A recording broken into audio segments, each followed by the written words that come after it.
ترجمان وزارت خارجہ ممتاز زہرا بلوچ موجود ہیں. بہت شکریہ انٹرویو دینے کا.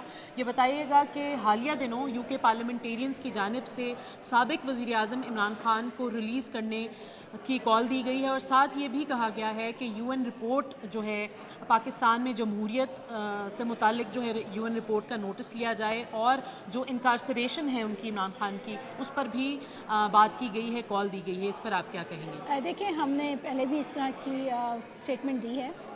پاکستان کے جو ڈیولپمنٹس ہیں، پاکستان کی جو پولیٹیکل ڈیولپمنٹس ہیں، اس میں پاکستان کی کورٹس کے خاص طور پہ سپریم کورٹ کا بھی ریسنٹلی بڑی کلیئر اسٹیٹمنٹس آ چکی ہیں، ان کی ججمنٹس آ چکی ہیں. اس سے ثابت یہ ہوتا ہے کہ پاکستان کا جو جوڈیشل سسٹم ہے وہ پاکستان کے پارلیمنٹری ایشوز کو ریزالو کرنے کی صلاحیت رکھتا ہے، اور یہی ہمارا میسج انٹرنیشنل کمیونٹی کو بھی ہے. اچھا، اسی سے جڑا سوال ہے، امریکی حکومت کی جانب سے بریفنگ دی گئی ہے، فارن آفس ان کی جانب سے، اس میں بھی پاکستان کی صورتحال پر بات کی گئی ہے. اس پر آپ کیا کہیں گے؟ دیکھیں، جو یہ بریفنگ جس کا آپ ذکر کر رہی ہیں، deputy assistant secretary of state نے جو یہ اسٹیٹمنٹ دی یو ایس کانگریس کے سامنے، یہ ایک انٹرنل ڈائلاگ ہے یو ایس کانگریس کا اور ان کی ایڈمنسٹریشن کا. دوسری چیز یہ ہے کہ ہماری ایک پوزیشن رہی ہے کہ پاکستان یونائٹڈ اسٹیٹس کے ساتھ ایک برابری کی سطح پر اور ایک میوچل رسپیکٹ کی سطح پر ریلیشن شپ استوار کرنا چاہتا ہے، اور اس ریلیشن شپ میں ایک اہم ستون یہ بھی ہے کہ دونوں ممالک ایک دوسرے کے انٹرنل افیئرز میں مداخلت نہ کریں.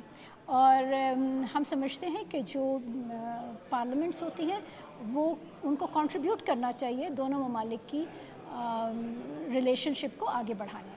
تو یہ بتائیے گا کہ حالیہ دنوں پاکستانی ایمبیسی جو ہے جرمنی میں، اس کے باہر واقعے کی تحقیقات جو ہے وہ کہاں تک پہنچی ہیں؟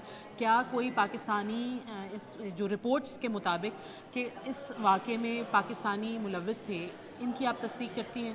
ہمارے پاس ایسی کوئی اطلاع نہیں ہے. ہم جو فرینکفرٹ میں اور جو برلن میں حکام ہیں ان کے ساتھ رابطے میں ہیں، اور ہمارا جو کونسل خانہ ہے فرینکفرٹ میں، وہ پولیس اتھارٹیز کے ساتھ مل کر انویسٹیگیشنز کو فالو کر رہا ہے، اور جب فردر ڈیٹیلز ہمارے پاس آئیں گی ہم میڈیا کے ساتھ شیئر کریں گے. بہت شکریہ. Thank you.